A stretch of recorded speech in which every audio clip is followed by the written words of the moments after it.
There's a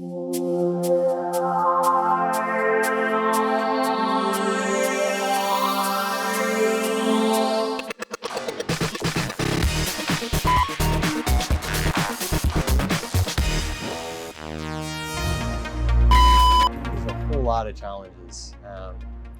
One of them is, faculty don't want to do it because they're already busy enough doing other things. We don't want to take our times after. Who has time to score a portfolio? We don't want to take the time to have to score a portfolio.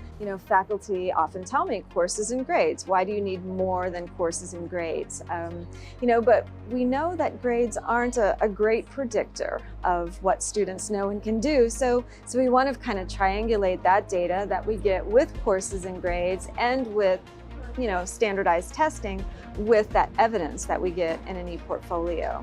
Students are like, we don't want to do that, it's extra work for us, especially if the faculty aren't on board. Then the students are like, well, if my faculty doesn't want me to do it, why should I have to do it? It's a waste of my time, it's a waste of my money, it's a big waste. It's perceived as additional work.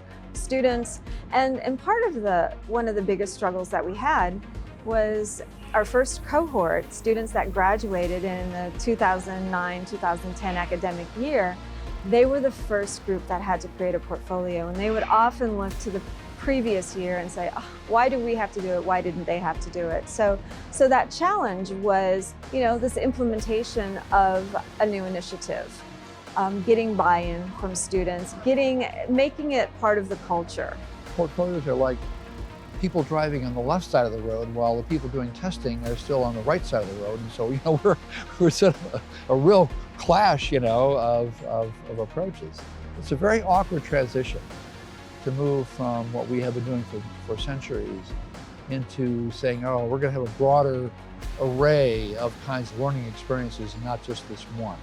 It's just being sold incorrectly because the portfolio is a very powerful tool for the student to learn how to learn. And most of the time, universities deploy the portfolio as a means of assessment for accreditation. And while that's good and it has value to it, it needs to be sold differently to the faculty and the students so that they understand that this is really about teaching students how to learn, not collecting data so that we can be accredited. Starting in 2006-2007, we implemented an undergraduate e-portfolio requirement. And that means that every single undergraduate at Clemson has to create an electronic portfolio that contains evidence for each of our 8 general education competencies. So getting faculty and students to buy into it and claim ownership of the project is a pretty big challenge.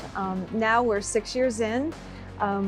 We've gotten a lot greater buy-in from students because it's really the way we do things at Clemson. Student comes in as a freshman, they start their portfolio, they get feedback on their work throughout their time at Clemson, and they get that kind of summative feedback at the end.